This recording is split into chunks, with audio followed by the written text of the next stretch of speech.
l'action du gouvernement mais ça fait effectivement 2 mois man les députés de l'opposition sax wala dégguma sax ñoom tamit ñu si wax bon dafay mel ne Sénégal wax yi ñuy wax li Moustapha di laaj c'est tellement important réew mi yëpp a ko bokk mais boo dee suivre les plateaux les débats dafa mel ne intéressé wu leen question de gouvernance dafa mel ne ça n'intéresse pas les Sénégalais.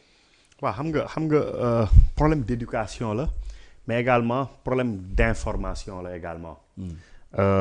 Éducation mooy en tant que citoyen simple les gens ne sont pas habitués à suivre l'exécution du budget d'abord le montage du budget l'ordre des priorités bi nga xamante ne moom la gouvernement bi def loolu dafa am ñu ko bàyyee ci dëkk bi mooy peut-être ñi nga xamante ne dañ ci am xam-xam ñu nekk ci expert sinon politicien société civile ñooñu noonu la gën a nekk seen yëf et loolu noonu c'est-à-dire que li tax ñiy def la loi sur la transparence bokk na ci créer cette inclusion là fexe ba ces questions de budget d'exécution de programme population yi à la base approprié ko di ko mën topp di topp réalisation bi di topp montage bi di topp exécution budgétaire bi également et su jeexee à terme également ñu xool règlement beeg yëpp naka la demee loolu exigence la et du rek sax ci budget de l'État mais même dans nos communes en tant que ñun citoyens des communes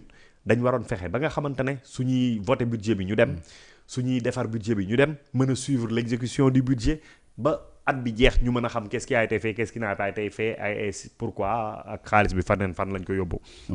mais xam nga la transparence budgétaire la transparence dans la gouvernance économique et financière sooy xool nguur gi bi ñu toogee ba léegi da ngay xam ni am nañ ci ay exigences ak ay contraintes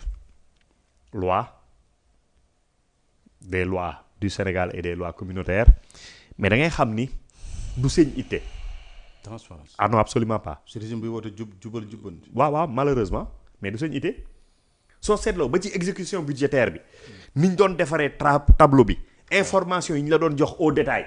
suñ ko defee mu rëcc leen T1 T2 dañ koy changer ba nga xamante ne draft lañ lay jox rek one shot jox la lépp mooy bugguñ ñi topp tànk par tànk mbir yi franc par franc ñu xam fan la dugg ak fan la dem pourquoi xaw ma mais en tout cas dañ ci am beaucoup de gêne et lii doy waar mooy mi ngi koy wax le rapport sur la dette ñoom biñ toogee pratiquement bi nga xamante ne moom lañ biñ mujjee génne nga xamante ne ci ñoom la génn pratiquement administration Macky Sall la moom moo ko defar su fekkente ne mën nañ ko waxee noonu mais ñoom biñ toogee ba léegi te ñu xam ni le problème central du Sénégal c'est le manque d'information ou la diffusion d'une information non fiable sur la dette moom moo indi problème parce que ñoom loolu lañ gis comme jéeya bu gouvernement Macky Sall def ànd ceeg suñu administration mais ñoom ñoo gënoon en tout cas je pense ñoom ñoo gënoon indiqué pour que suñ toogee ñu de exiger la transparence totale c'est-à-dire que transparence plus que ne l'exige même la loi il y va de leur sécurité à eux et loolu suñ ko defoon rek peut-être dinañ mën a xam tax à quel niveau la loolu mën a amee sans pour autant topp ay audit ak di def ay enquêtes ak yooyu dañ xam à quel niveau parce que suñ defoon loolu noonu rek dinañ xam kan la loolu di gêner déjà dans l'administration parce que politique yi changé na presque donc da ngay jàpp ni am na problème à ce niveau mais pour venir aux députés et à la société civile wax na ko su doon on peut pas imaginer que ce problème là se soit posé en 2022 ou en 2023 mais kon gars yi duñu am jàmm segam ay problème yuñ créé de toutes pièces ñoo def l'objet de débat bay am ay film documentaire international waxuma la ak des problèmes du Sénégal yoo xamante ne d'information ak yoo xamante ne mooy loolu. donc Sénégal dafa mel dañ koy yëgoon nag quoi que xaalisu pétrole bi gaz 2024 ba léegi kenn mënu laa wax fu mu jaar. kenn mënul wax fu mu jaar. et gis nga coow li mu suscité woon yëpp. coow yi li mu suscité woon yëpp. ba léegi aujourd'hui nga xam nga boobu ñi ngi doon boobu ay contrat lañ doon defar. lëkkaloo ak partenaires yi nga xam ne ñoo koy def mais léegi romb nañ foofu dañ ñu ne woon lekk nañ xaalis bi gars yi am nañ ci xaalis bu dul jeex te toq pétrole ñëwagul. mais bii dañ nañu ñi ngi puiser di jaay. wax nañu sa montant yi jaay. wax nañ 16 millions mu am woroo 16 millions mu am woroo déjà. 14 ci ay mu am ay woroo. moom ay woroo déjà. ci montant yi ñi ne 14 waaw. moom ay woroo ci montant yi muy benn. mais deuxième ci nombre de barils yi nga xam ne moom lañ jaay ak montant yi. mais deuxièmement xaalis boobu fi ñu wax parce que affaire pétrole. presque loi moo organisé lépp.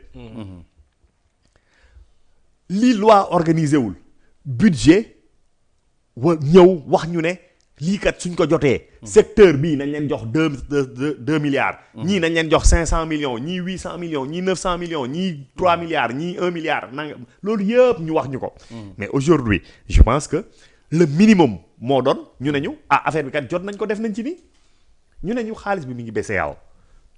waaw BCEAO am na compte Sénégal mais BCEAO téyewul xaalis Sénégal de trésor public mooy téye xaalis Sénégal. Et le directeur de la comptabilité publique et du trésor moom même balaa muy jot xaalis bi dafa am ay éléments comptables ay pièces comptables yoo xam te ne daf koy am. oui mu jugee ministère bi jugee feneen ak feneen ak feneen mu dajale téye. ba pare nag war a xaalis bi su ñëwee mu def ko ci gafaga réew mi. ñu doog a seet nag politique yi lan lañ décidé ci dispatching beeg arbitrage bi kan ak kan lañ koy jox ñu jox leen ko. loolu yëpp cela n'a pas été fait ça veut dire que au niveau du Parlement également je ne sais pas peut-être que am na je ne dirais pas que les députés ne sont pas intéressés par ce qui se passe au Sénégal mais liggéey bi dëgg-dëgg. bi nga xamante ne ñoom war nañ ko def. c'est tellement technique mais c'est parce que c'est technique que ñoom ñu doté leen de li ñu leen doté yëpp. c'est parce que c'est technique que ñu utal leen ay bureau jox leen oto di leen jox prime carburant ba pare ñu mën am ay assistants parlementaires. ñu mën a woo kum leen neex toute personne utile mën nañ ko convoquer à l'Assemblée nationale ne ko wax ñu ci mbir mi mën nañ convoquer waa ITIE d'abord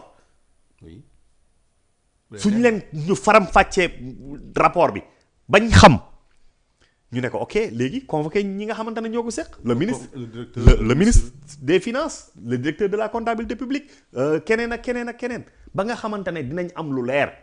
mais itte boobu est-ce que mi ngi ci xam nga Sénégal il y a une chose qu'il faut déplorer et gis nga nous sommes toujours dans les réformettes dama koy wax gis nga ñun réformes yi ñu war a def suñ bëggee progresser dans notre gouvernance en général mais c'est des réformes hardies c'est des réformes profondes mënuñ continuer di tabb ay député wu parti mais député bu toog ne la su ma dugalee sama loxo sama frigidaire mu sedd guy kilifa gi bi ne ma dafa tàng man dama naan dafa tàng mais ban këyit nga koy indil muy càmbar këyit bi ci kilifa gi la jóge lan lay càmbar lan lay seet sa capacité de jugement moom la jël aliéné ko jox ko nit dénk ko nit moom gisul déggul xamul écho la. pourtant yooyu de le premier ministre bi muy nekk opposition da ko daan.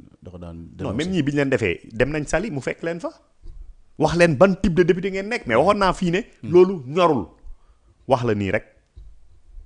duñ tirer contre leur camp peut-être un Guy Marius Sagna moo ko fii xaw a def mais sur des questions yoo xamante ne oui importantes hein mais questions yoo xamante ne mënul laal intérêt premier ministre c'est-à-dire que yow dénk nañ la sa mbiru bopp. nga am noo ci demee mu song la mais gisoo aucune question boo xamante ne dafay engager toute la responsabilité du gouvernement donc au premier chef son coordonnateur et chef le premier ministre Guy Marius Sagna di ci wax. or ces questions là moom am na les moyens mu dem def li ci kii def ci lu ci ëpp lu ëpp loolu. parce que mën na demander kii day bind lettre. mënul il peut pas convoquer un ministre. Guy Marius Sagna mën na fexe ñu convoquer ministre. bon est-ce que il l'a fait. te ñëw nañ fa ñëwati fa. est-ce que dem nga yow si député yi jéem a wax ak ñoom xëy na interpeller quelques députés par rapport à cette question là aussi. non pour le moment defaguma ko woon wax dëgg yàlla defuma benn démarche yi député yi pour wax leen ko. mais yëg nañ ko ñu ngi lay suivre. yëg nañ ko ñu ngi koy suivre ah parce que. ñu ngi lay suivre bu baax. je pense que c'est important bi ñu njëkkee wax ci IT ñoom ñëpp ci lañ ñenn ñi. ci lañ rebondir ci wax le lendemain. comprendre nga. donc li am importance mooy dafa am.